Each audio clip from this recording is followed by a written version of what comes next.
Hey guys, this is Jalen Monroe, and you're watching Crimson Drive, driven by NASCAR. It's the fastest, most unpredictable speedway on earth. Iron made this place. Mined, smelted, forged. And every spring, we gather round and celebrate. Iron sharpening iron. Oh, he gets tattooed! But in order to take it all home, you need nerves of steel. The big one is back. Get your tickets now at TalladegaSuperspeedway.com.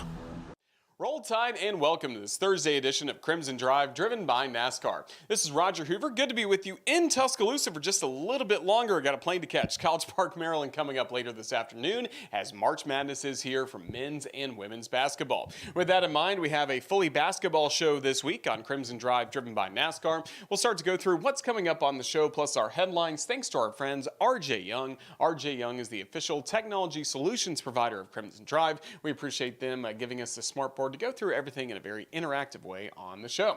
First things first, we'll check in with SEC Network analyst and Crimson Tide basketball legend Richard Hendrix to get his thoughts on the men's basketball team, the women's basketball team, and just March Madness in general coming up. Hoops with Hendrix will lead off our show, followed by a one-on-one conversation with Kristy Curry, the head coach of the Crimson Tide women's team, as they get ready for what will be their third straight appearance in March Madness.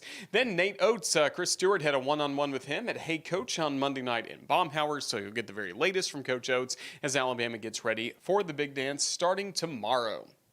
Start with men's basketball. Alabama, number 2 seed in the East region. It will be Alabama against Robert Morris coming up tomorrow, Friday at 11:40 a.m. We will hit the air coming up at 10:30 on all CTSN stations all across the state and, of course, the Varsity Network app. For the Crimson Tide, the first 2 rounds will be played in Cleveland. If Alabama wins against Robert Morris, you could see Alabama against Vanderbilt, an SEC team, or St. Mary's coming up in round 2 coming up on Sunday. Congratulations to Mark Sears. He keeps picking up more accolades, including being an AP first-team All-American, one of the best honors we've seen at the capstone. Congratulations to Mark Sears. How about the women's basketball team? Number 5 seed in Birmingham Region 2. Alabama will start play in College Park, Maryland for the first 2 rounds of the tournament as Alabama's number 5 seed taking on number 12 seed Green Bay Phoenix. Green Bay, as you'll hear Coach Curry talk about, a very talented team. They have won 22 games in a row coming into the NCAA tournament. Tip-off will be at 12:30 Central from College Park. Our radio coverage will start at 12:15 across the network. Third straight year, Kristy Curry and the Crimson Tide have been to March Madness, and for the last 5 years, so a great accomplishment for Alabama women's basketball. How about softball and baseball this past weekend? Both teams starting conference play. Alabama was home against Mississippi State in softball. Went 1-2 against the Mississippi State Bulldogs. Fell in a midweek contest to Florida State on Wednesday.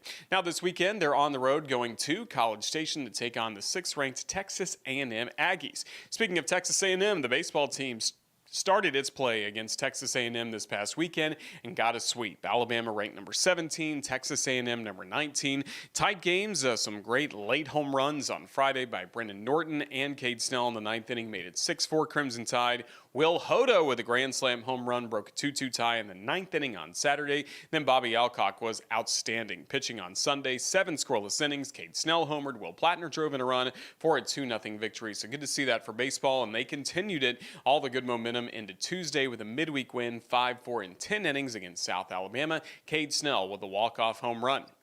Now this weekend, number 1 Tennessee comes to town. The Volunteers had been the last undefeated team in college baseball before they lost in 10 innings to East Tennessee State at home on Tuesday. So it's a pair of 1-loss teams in college baseball overall and 2 3-0 teams. Tennessee that just swept Florida against Alabama that just swept Texas A&M. Don't forget, we'll have the booth cam up and going coming up this weekend, presented by MLB The Show. Follow along with Kurt Bloom as Alabama host Tennessee. Some other notes around Crimson Tide athletics. Gymnastics team closing out the regular season picked up a win at Michigan over the weekend. Now this Saturday, Alabama participating in the first session of the SEC Championships in Birmingham. For football, spring practice back underway for Kalen DeMoore and the Crimson Tide at the Hank Crisp Indoor Facility. They also had Pro Day yesterday, including Jalen Milroe getting in on some of the action in front of some NFL coaches and scouts. Also, congratulations to men's golf, a runner-up at the Linger Longer Invitational, a great tournament each and every year, and the Crimson Tide played well all throughout that event. But now it's time for March Madness, first and second rounds of the NCAA tournament this weekend, and nobody better to talk to than Richard Hendrix, who of course played in the NCAA tournament as a men's basketball player at Alabama. He's been an SEC network analyst that's seen Alabama 6 times this year, the men's team. He called 6 of their games this season, also called a handful of women's basketball games on the network as well. He joins us for Hoops with Hendrix to break down what's coming up for Alabama men's and women's basketball in the NCAA tournament. Richard, you got to love this time of the year and also love that Selection Sunday, pretty drama-free for Alabama men's and women's basketball. Roll Tide. It was a great season for both of the teams. And you talk about being solidly in the NCAA tournament field on the men's side and the women's side. Listen, I don't know if it's a better time to be an Alabama basketball fan to see what both of these programs have been doing and what they can probably continue to do. Well, it's certainly exciting as we'll start to talk, first of all, about Nate Oats and this men's basketball team you got to see all throughout this season. Just if you could, take us through the journey of this team from where they were back in November with all the high expectations coming off the Final Four run to where this group is now getting ready for the big dance. Well, obviously, coming off the Final Four, this is a team that had high expectations. They had a lot of changes in the roster from players who were able to enter the portal, but huge expectations from the people that they will get out of the portal. Big area of emphasis was going to be the interior play with Clifford Amore added to the roster. He had 2 McDonald's All-Americans joining the team and LeBaron Philon, who showed to probably be the most consistent and potentially the best freshman that they've had in this class. But this is a season that I thought was going to be tough for Alabama, and just from the standpoint that this was a challenge for Nate Oats to have to be able to manage so much talent coming on this roster. I think there's been some untimely injuries with Latrell Wrightsville throughout the course of the season, Chris Youngblood getting back into action, but he's managed it pretty well. And now here he is, had an opportunity to win the SEC, but an opportunity now to see if they can make another run in the NCAA tournament with another strong team. What does it say about this group? Obviously, it was a good performance at Tennessee, but the last 30 seconds got away from Alabama, losing on a buzzer beater to the Volunteers. Then a week later, Alabama goes to Auburn, the regular season champions. Pretty well managed the final 30 seconds of that fourth quarter and in overtime to get a buzzer beater win of their own. Does that really show how this team is capable of bouncing back? Well, the reality is that it shows that Alabama can beat anyone. I mean, this is a team that can get back to the Final Four, and if they have some matchups that play into their favor, they could potentially win a national championship. You still have a talented team. You may have benefited by the early exit in the SEC tournament to have a couple of days to rest and regroup. You have a high seed with the number 2 seed. It gives you an opportunity to have be heavily favored in your open to get the jitters out and work on some things to get some momentum for the NCAA tournament. But they have showed some inconsistencies, particularly when they're playing against really good interior play. Some of the wins that they've had or losses that they've had on the season, rather, have been against teams that have been able to control tempo, be really good defensively, and pound the ball inside. But as you mentioned, winning on the road at Auburn shows that they can get it done, as well as the number of big wins that they've had throughout the course of the season since they've challenged themselves with a tough schedule.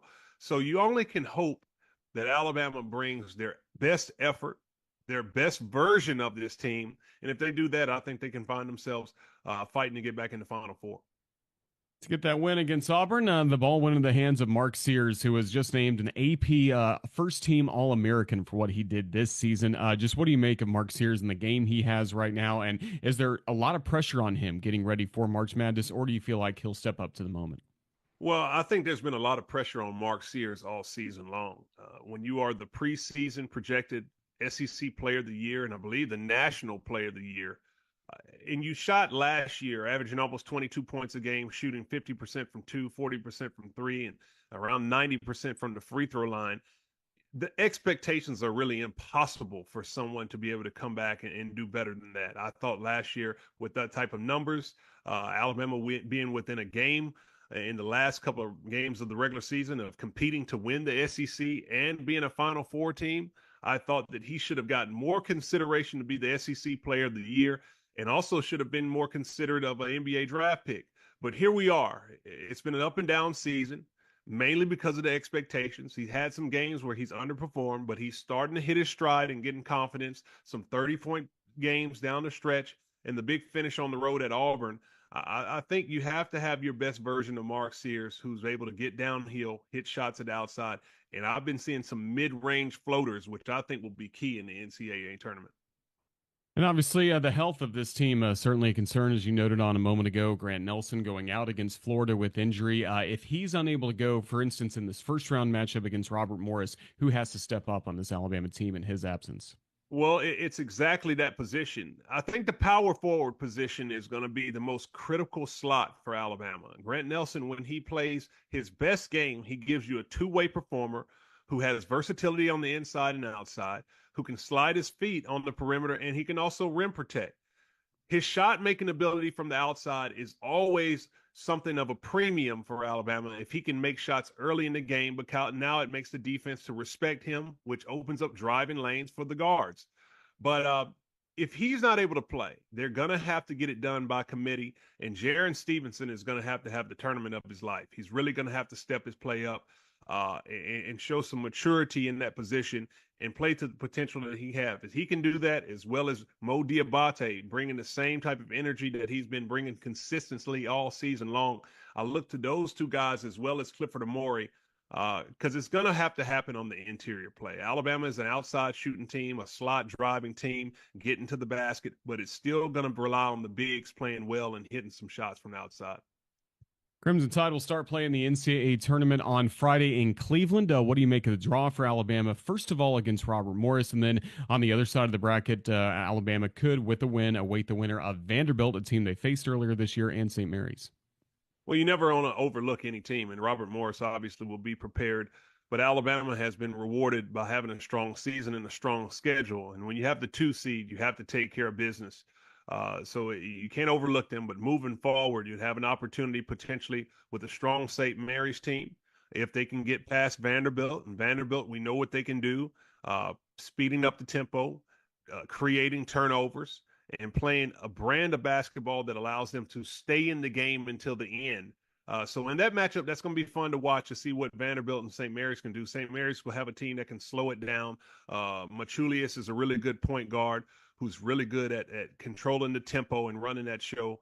But Alabama's got to get past Robert Morris in the first round. In the tournament, it's important to take everything one game at a time, and you want your players to have supreme confidence and understand that every single possession matters because it's win or go home. And kind of with that as well, you got to play in the NCAA tournament. What is this week like getting ready for an NCAA tournament game? We hear all these stories about assistant coaches, not sleeping at all, watching all this tape of these different teams as they get ready for their individual scouts. But as a player, how tough is it to stay locked into this one game at a time mindset? I always enjoyed the NCAA tournament because when you get to the spring, the hard practicing is over. Coaches seem to have a little bit more concern about your health and your bodies at this point. There's no more installs that you're doing as far as trying to grow your team from a fundamental standpoint. You're here. The rotation is there. You know who's going to play. You know what's expected of you. You've been in condition now. Now it's just a matter of executing a game plan on a team that you've never played and that you're going to have a quick turnaround if you play another game. So you want to be sharp. You want to be confident. You want to be fresh. But when you're traveling to a different site and you take on all the festivities of the NCAA tournament, short practice slots on the court where you just go out there for a moment, having a more detailed practice at a different location other than the arena that you're going to play in, and just having the back-to-backs of tournament play where you just only get 30 minutes to warm up and come right on the court and you get to it. I mean, it's a different environment. But Alabama should have the experience from last year that they can lean on. But I always enjoyed the moment. And the biggest thing that I would tell to anyone who's in the NCAA tournament, truly play each game like it's your last. Because every single possession matters, and that type of high-level pressure basketball is the best thing to be a part of when everything counts. Of course, this weekend, the first and second round of the NCAA tournament, sticking with the men's side for just a moment, 14 schools from the SEC getting a ticket to the big dance. I mean, just remarkable, and we've talked about it before this season, what a great year the SEC had. As we get ready for next weekend, the start of the Sweet 16, do you think we're going to see a lot of SEC teams advance to the second weekend? It's definitely a possibility, and I think it's a possibility that you could see 4 SEC teams in the Final Four, just like you saw in the SEC tournament. I mean, it was a loaded year. Now, the one thing that I would look for is that if I'm any other team from any other league, I'm using that as bulletin board material. It's in my locker room all year long. Everybody's talked about how big and bad the SEC is, and the SEC has not won a national championship since Kentucky got it done in 2012. So I think for me, the most important thing is which SEC team can be the last team standing to win a national championship. If you can't get it done and be at the top of the totem pole when it's all said and done, then I don't know how much the fanfare and the hype of the season really mattered. But definitely, the SEC has a lot of opportunities. You have strong teams, and it might be a situation where you might be a better pick to take the SEC over the field. I certainly like the sound of that. Let's slide over to women's basketball. You've covered Kristy Curry and the Crimson Tide women's team a lot this season. Alabama earns a number 5 seed in the Birmingham Region 2, and the Crimson Tide will get ready for Green Bay coming up on Saturday in the first round in an always dangerous 5 versus 12 matchup. What's most important for the Crimson Tide, first of all, coming up on Saturday?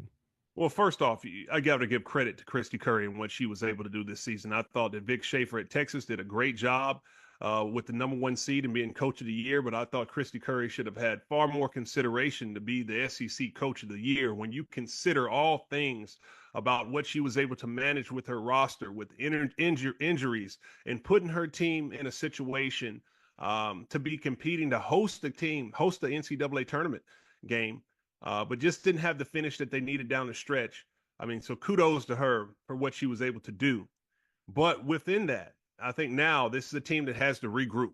They played strong all season long, but coming off of that SEC tournament loss against Florida and upset in the first game, they've had some time to regroup and get things going. But with that trio of guards, Sarah Ashley Barker, Zay Green, and Aaliyah Nye, this is a team that when they get hot and they're rolling on all cylinders offensively, they are tough to stop. So as you mentioned, the 12-5 game against Green Bay, people look at that as a trap game. But I look for Alabama to be prepared, and I also look for Essence Cody to try to have a huge performance in that outing. How much does experience help when you get ready for a matchup like this? I mean, 4 of the 5 starters played for Alabama in 2 NCAA tournament games last year in Austin. Zay Green has had a very decorated, long career with a lot of different stops. So does that help Alabama getting ready for a run like this? It should help. But sometimes, you want to be free and you want to be loose. At least when you do have the experience, you're able to draw upon those memories and the experience of the moment of that urgency that's needed in tournament play. You mentioned several of the players that have played in the NCAA tournament for Alabama, and they have definitely competed and know what it's like to run into tough opponents and what it takes to get it done. You can only hope that veteran experience on this team can use the leadership that it takes to help the younger players to understand the moment quickly. If you look at their last game that they had in the SEC tournament, you had to rely on a lot of play from some young players as foul trouble started to mount. This is the moment where you have to grow up and you have to make sure that you get everyone elevated to their highest level. And of course, Crimson Tide will have to do that away from home, getting ready for these first 2 rounds. Potentially could run into the host team, Maryland, in the second round. Do you like that in the women's game, having a team get to host the first 2 rounds of the NCAA tournament? Obviously, Alabama wanted to be the host in Tuscaloosa at Coleman Coliseum, but fell just 1 seed short of that. But is that how tough of a setup is that to try and get to the second weekend? I think it's tough, but I think it's a good setup. I think that you should reward the regular season. Alabama had an opportunity to be in the mix to get that. And, to also have the fan base and the interaction of people to come out there and continue to support the game, I think is important. It's something that you give these teams an incentive in the regular season that you're playing for. And it makes, even if your team is out of contention to win the conference title, they have something that they're playing for until the end. And I think that's really good for the game. And I think that obviously Alabama missed out on that opportunity, but they've been proven that they can win games on the road. And now they just have to go into a tough environment if they're able to meet a host team to get it done.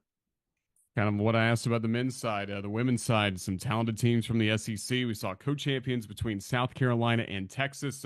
We'd love to see Alabama against South Carolina coming up in a week or so in Birmingham. They'd be matched up in the Sweet 16. But just what are your thoughts on where the women's game stands? Obviously, some good talent from the Big Ten as well with some of the West Coast schools. Well, I would think that from a popularity standpoint, it seems to be at an all-time high. But the women's game has always been good. That's the reality of it. I think it is good that you do see the notoriety that it's now getting, the popularity of people tuning in and packing the venues to check out the women's game. But if you followed it over the years, there's always been good players. There's always been great coaches. There's always been passionate fan base. But I guess you have to respect the fact that it's good to see that people now are acknowledging that on a larger scale. Alabama's had some situations under Kristy Curry where you've seen this program head in the right direction. I believe 4 out of the last 5 years in the NCAA tournament, and when they were in the NIT, they made a deep run to have an opportunity to win that tournament. So the trajectory that you've been able to see with Alabama women's basketball may be on pace with what you're seeing with the national brand of the game. And I think that's exciting. I've always been a big person to love the women's game, and I hope to continue to see it grow. Certainly hope so as well. Well, Richard Hendrix, I'd like to keep doing this with you the next few weeks. That means Alabama is staying in both tournaments, men's and women's basketball. Just thank you for the time and insight you've given us, and enjoy all the March Madness ahead. Roll Tide. Thank you for having me. Roll Tide. Alabama racing is back. Don't miss the opportunity to experience the NASCAR Cup Series at Talladega. Witness the return of racing on April 27th and be a part of NASCAR's biggest and baddest track. From the blistering speed on the track to the unparalleled fan access of the Talladega Garage Experience, there's something for everyone to enjoy. Tickets are on sale now. Secure your seats today at TalladagaSuperspeedway.com. From Richard Hendrix, we go to Kristy Curry, who's getting ready for, once again, another appearance for her in the NCAA tournament with Alabama. The 4th time she's taken the Crimson Tide to the big dance. This is now the 13th time between her time at Purdue, Texas Tech, and Alabama. She has led a team to the NCAA tournament. She's ready to go for this very veteran-laden group for the Crimson Tide to try and have a great run in March Madness. She details first what has to happen in the first round against Green Bay in our one-on-one conversation here on Crimson Drive, driven by NASCAR.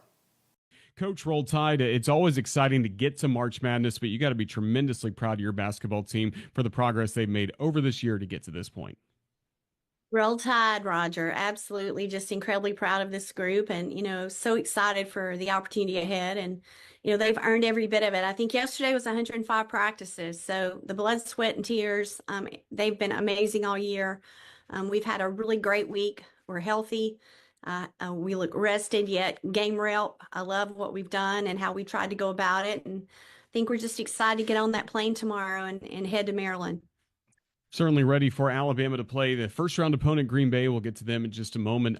When you look at this season for Alabama, it had some ups and downs. Sarah Ashley Barker going out with injury for a while, had to adjust playing without her, then her coming back. Are you proud of the way your team approached all the adversity it faced along the way this year?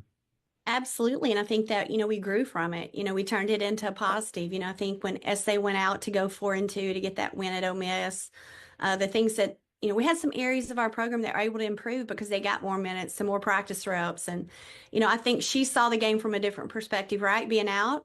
And I thought when she came back, she was even better and stronger. So, so many positives you can draw from, adverse situations. I mean, to be uncomfortable is how we get better. That's how we grow. And love this team and what they've been about all year with that. And, the opportunity that we have this weekend, our conference play has prepared us for this. I mean, the SEC truly does just mean more when you see the level of competition, the different styles and systems. I mean, that prepares you for the NCAA tournament. So we're just looking forward to how our league has prepared us.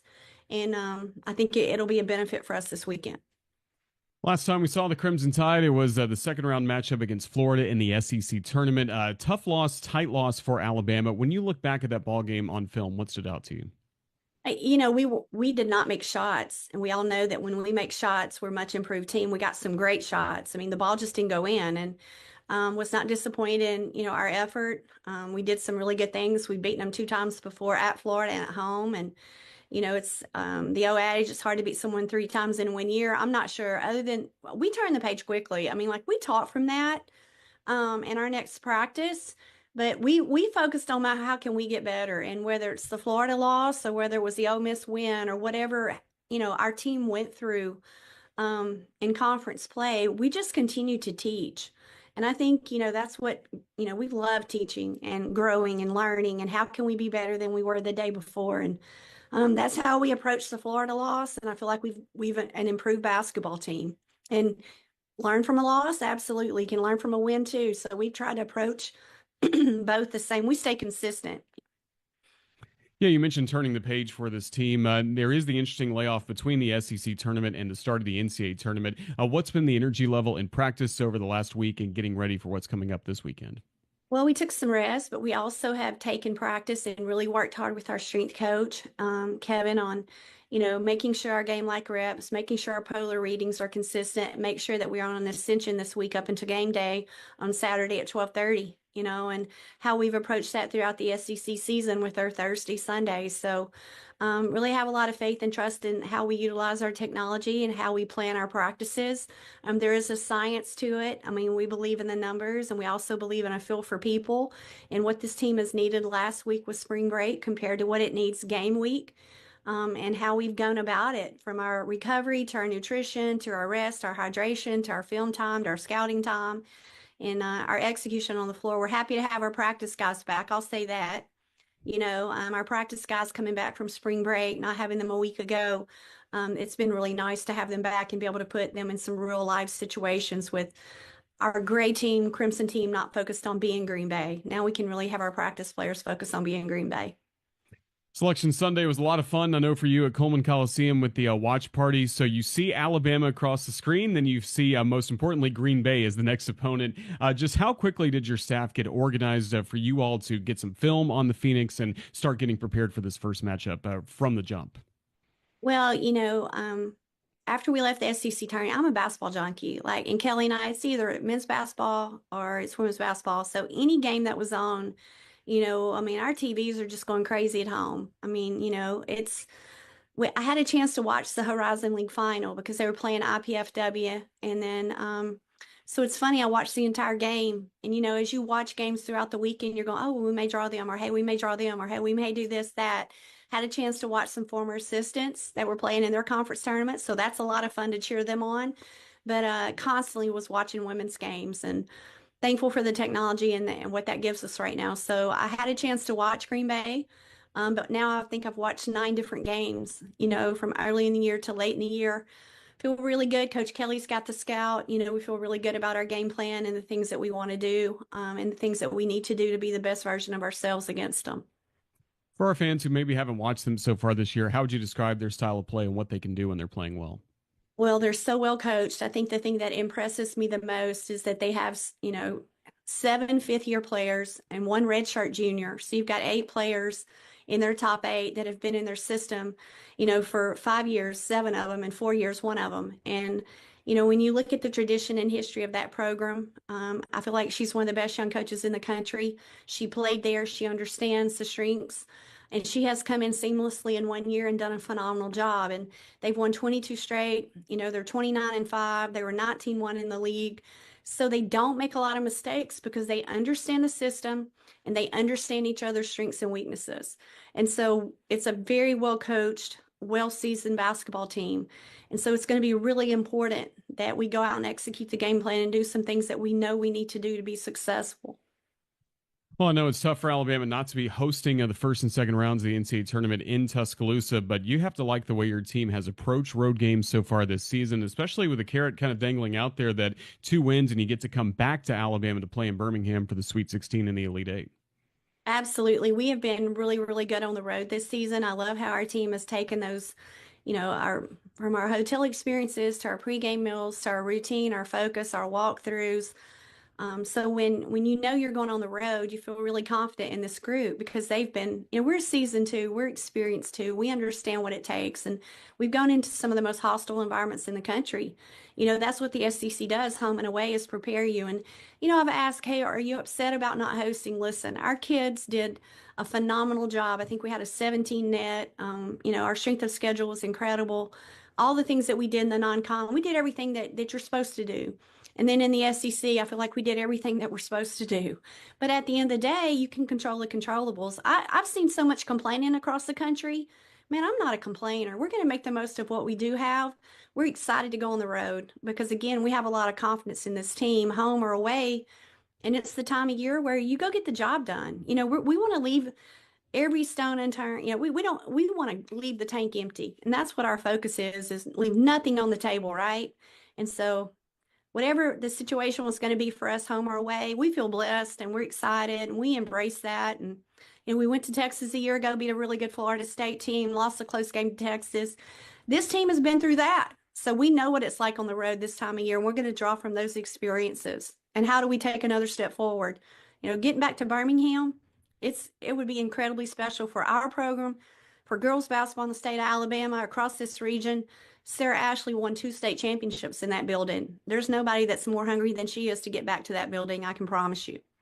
We'd certainly love to see it. Well, Coach, first things first, Green Bay coming up on Saturday. I can't wait to be on the trip with you all coming up this weekend. Just thank you for the time you've given us here on Crimson Drive, driven by NASCAR. Just all the best as Alabama prepares for the NCAA tournament. Roll Tide. Thank you. Thank you for all you do for our program, man. Roll Tide. Iron made this place. But in order to take it all home, you need nerves of steel. The big one is back. Get your tickets now at TalladegaSuperspeedway.com. Good luck to Kristy Curry and the Crimson Tide women's basketball team. In College Park, Maryland, hopefully a win against Green Bay, and then either Maryland or Norfolk State will await coming up on Monday. Don't have to wait too much longer for the men's basketball team to start its run in the postseason, as Nate Oats and the Crimson Tide will play starting tomorrow morning in the NCAA tournament against Robert Morris. Earlier this week, just a day after the bracket was released, he joined Chris Stewart at Baumhauer's Victory Grill for Hey Coach and the Nate Oats Show, presented by Alpha Insurance. Here's our Hey Coach replay of that conversation as Nate Oats gets you ready for March Madness. Coach, great to see you.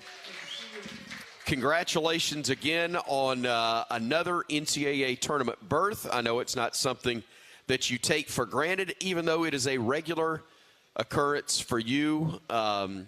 Unbelievable what's transpired. 5th straight NCAA tournament, matching the school record, which has happened on 2 other occasions, 02 through 06. Under Mark Gottfried and, of course, Wimp Sanderson's teams from 82 to 86. That's another one of those that Stephen Gonzalez probably dropped in you weren't even aware of. I didn't even know. So this is only the 3rd time that we've had 5 straight appearances. Have they ever had 6? Not till next year. All right, we're going to break that next year. I may be wrong. I said that hasn't happened before, but I'm looking forward to 6 next year. But getting to this first, let's get the most recent, get it out of the way. The SEC tournament, another great event. It held chalk to get to the semifinals Saturday. And then, unfortunately, one of the semifinals held chalk as the 2 seed did win. Florida, a great team coach, has been playing terrific right now. No, Florida's playing really well. You got to give them a lot of credit. We didn't handle their physicality as well as we needed to. I thought we played really well for the first 22 minutes or so. You know, we were up 1 when Grant went out. We hit the 3 to go up 1, 48-47, early in the second half with 18 minutes and some change left. And then, you know, they made like a 7-0 run in about a minute. You know, they hit a 3 to go up 2. We got the F1 on, you know, Chris was trying to crash, tried to swim. He got the guy in the head. So they gave him an F1, make both free throws. Another one, all of a sudden it goes from up 1 to down 6 in a hurt, and it just seemed like we could never recover. You know, I think things would have been a lot different if Grant had been healthy the whole game. It hurt not having him in, but we got to do better. We've got to compete a little harder when things aren't going our way, when some adversity hits. You know, I hope we take that lesson, take it into the NCAA tournament, because, shoot, last year things weren't going great in the second game of the tournament against Grand Canyon, and we had to right the ship. Mo Diabate came in, got us playing well. We ended up winning that game and then going on and going to a Final Four. So, and things weren't perfect against Carolina or Clemson either. So, you know, things aren't going to go perfect for you all the time. We got to handle adversity a little bit better. We got to play with some toughness even when things aren't going our way, and just keep fighting, scrapping, clawing, staying in the game. So, you know, got to give Florida a lot of credit. They earned the 1 seed. We ended up getting a 2 seed overall. The SEC got 2 out of the 1 seeds, and then I think 2 of the 2 seeds with us in Tennessee. Right. So 4 out of the top 8 seeds go to the SEC. We got the toughest league in the country. Hopefully that prepares everybody in the SEC to have good runs in the NCAA tournament. You know, I think we've got a solid draw. We go to Cleveland. We get Robert Morris, who I played twice when I was up at Buffalo. And then, you know, we get the winner of Vanderbilt and St. Mary. And typically you wouldn't play another SEC school till at least their Sweet 16. But with 14 teams from one league, and it's impossible to make that happen. So, Sure. you know, we play another SEC team in the second round if we both win our first round games. You had a great performance against Kentucky. Find a happy medium, but we'll move on from the tournament itself, Coach. The Robert Morris squad, as you said, 28-6, I believe. Phenomenal season for them as well. There are no bad teams, but this is where you're scheduled, not just in terms of great, high-quality opponents. I think 25 of your 33 games came against NCAA tournament teams, Coach, but also the different styles that you faced. There's not a whole lot that you could see in the tournament that you haven't already seen somewhere in your schedule. Yeah, I agree. You know, I mean, shoot, Kentucky, like you referenced, we played them in the quarterfinals, and they're a 3 seed. I mean, you know, we handle them pretty well. They're a 3 seed, and, you know, I guess going to be picked to win first round, maybe second round, go to Sweet 16. So, you know, so you play a team like Kentucky that spreads you out, plays through their 5 on the perimeter a lot of three-point shooting over the floor. Then you go to Florida where they got 2 bigs in most of the time. They're throwing the post a little bit more, but their guards are coming off ball screens. And, you know, they're different than Kentucky. You play a team like Mississippi State that's, you know, obviously got Hubbard, but they're a little different. But Auburn's got maybe the best big in the country. But, you know, I mean, you kind of go down and different teams in the SEC play differently. You know, Tennessee is one of the toughest, most physical teams in the country. So I think different styles have prepared us to play different teams in the NCAA tournament. And right now, we told our guys we're in a 4-team tournament. We got to win this 4-team tournament. Then we get another 4-team tournament the following weekend, and we have no idea who's going to be in that because who you think's going to win doesn't always win. Sure. So let's not worry about who's in that bracket and this bracket. Let's just 4 teams, all locked in on Robert Morris, Vanderbilt, St. Mary's, and the players really just need to get locked in on Robert Morris. The staff's worried about the other 2. We'll get to the other 2 when it's time for the players. Right now, we're just going to lock in on winning a 4-team tournament, then recalibrating after Sunday, figure out who the next 4-team tournament is, win that. So what can you tell us about Robert Morris right now? Look, so they've got the they switched leagues. Back when we played them, they were in the Northeastern Conference, NEC. They're now in the Horizon. You know, they've got the Player of the Year, and I don't even want to pronounce it wrong, Fulgaris. Works for me. He's very skilled big, step out, make threes, rebounds it, can drive you perimeter. He's super skilled. He's not their leading scorer, though, but he was a Conference Player of the Year between points, rebounds, everything else he does. Their leading scorer is point guard Cam Woods, who's from Bessemer, so he's from Alabama. He actually played on an AAU team with Sears and Youngblood. So, you know, some of our guys are familiar with him.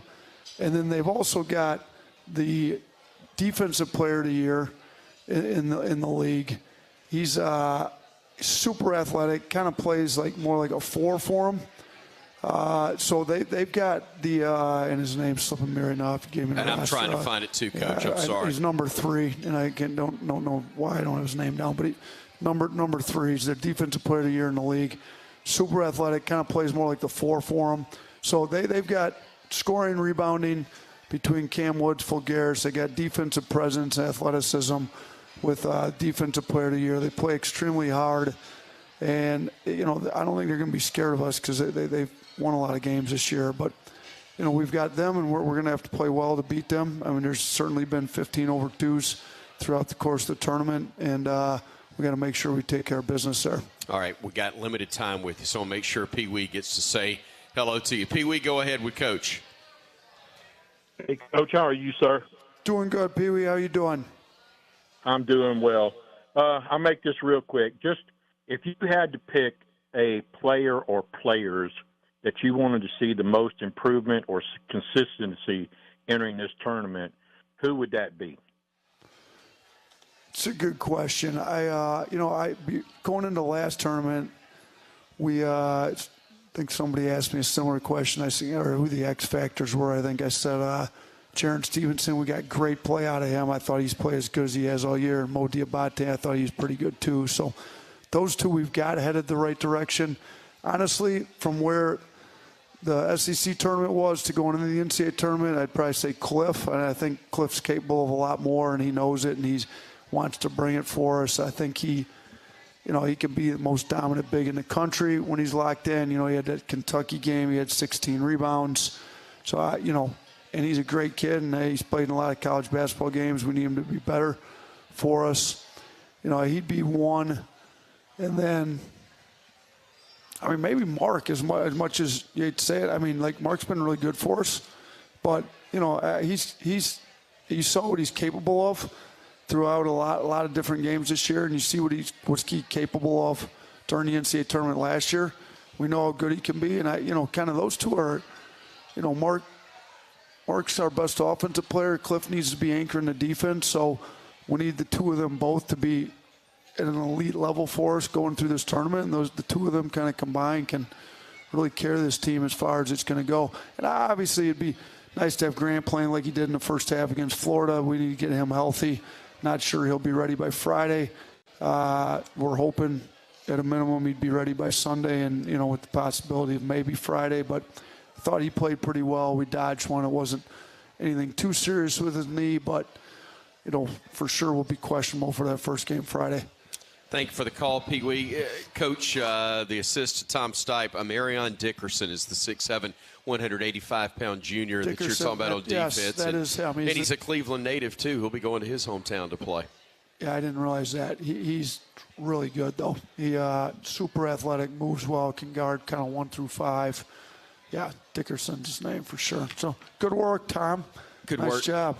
Good work, Stipe. All right, so walk for our audience how prep takes place. I know you got a big staff, but you watch the selection show, and you don't know who you're going to play, but you've probably got a list of teams you think maybe, or a full database. Just tell us how you pull and get ready to get the full scout going. So we were 99% sure we were going to be a 2 seed.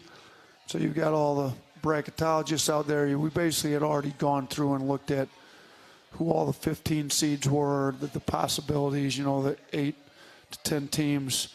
And we had pulled databases on, their last 5 games.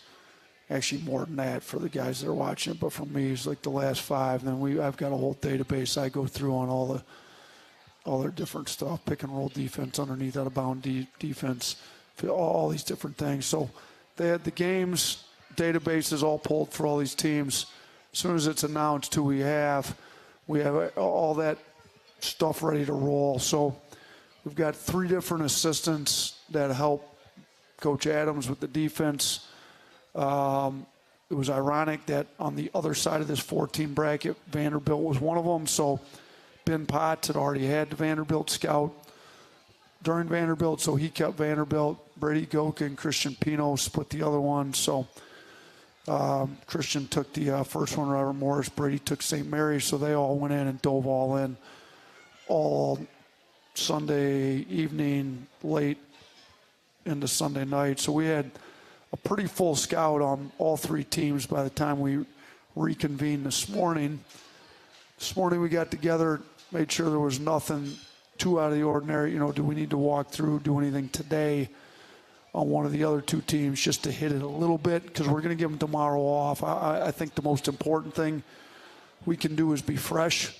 Right. So, they're going to go in with Clark, get shots up, but we're not officially practicing. I want them super fresh mentally, physically, everything. So we practiced today, didn't go super hard, walked through a lot of Robert Morris stuff, went through some offensive stuff, a lot of skill work, some stuff. It wasn't like live first team versus second team, but we had some live versus scout team stuff today. But it was light, it was short. Tomorrow will be off. Wednesday we go in, that's the one big day. So we'll get mainly all Robert Morris stuff, and maybe just hit one of the other two teams if they're probably not Vandy because we've already played them. But if there's anything St. Mary's does that's just significantly different than anything that our base package would cover, we'll just hit it a little bit because we're not, we only have one day and it's not live between the two games. Yeah. So we'll spend most of our time on Robert Morris. We'll fly out, get there to Cleveland, shoot Wednesday night in Cleveland. Thursday have a practice shoot in the arena we play in Thursday, ready to roll Friday. Get the win Friday, make sure the full scout's in. We play early enough Friday. We'll probably do an introductory scout report on whoever will win the other side Friday night. Saturday morning, walk through everything, shoot, be ready to roll Sunday whenever they tell us we got to play. And it's all based on TV. So sure. TV tells you when you're playing in this thing. You've been in enough now. When it's just five in a row for us now, and you've been through a few games. Been through a couple, Coach. It's always exciting, though. It's not taken for granted. Congratulations on the accomplishment. Thanks so much for the time, and we look forward to talking again next week with some more good stuff to discuss. Sounds good. Appreciate you having me on again. Anytime. Roll Coach, Tide. Roll Tide. Coach Nate Oats with us. I'm Kayla Beaver. This is Crimson Drive, driven by NASCAR.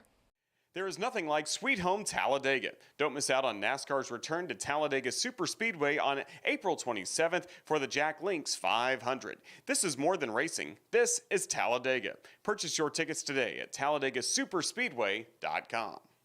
So a lot coming up here on the Crimson Tide Sports Network with baseball, softball, men's and women's basketball in the NCAA tournament. Let's take a look at our upcoming schedule. Well, of course, coming up tomorrow, first of all, tonight, it will be, of course, Crimson Tide Baseball starting its three-game series against the Tennessee Volunteers. 6:30, the first pitch coming up on Thursday, 6 p.m. on Friday, and then 1 o'clock on Sunday against the Vols. Again, full radio coverage. Kurt Bloom, you can watch him as well on the booth cam presented by MLB The Show. Then coming up for softball, they'll start their three-game series at Texas A&M with a 6 p.m. first pitch on Friday, softball at 4 on Saturday, and then closing out the weekend at 1 p.m.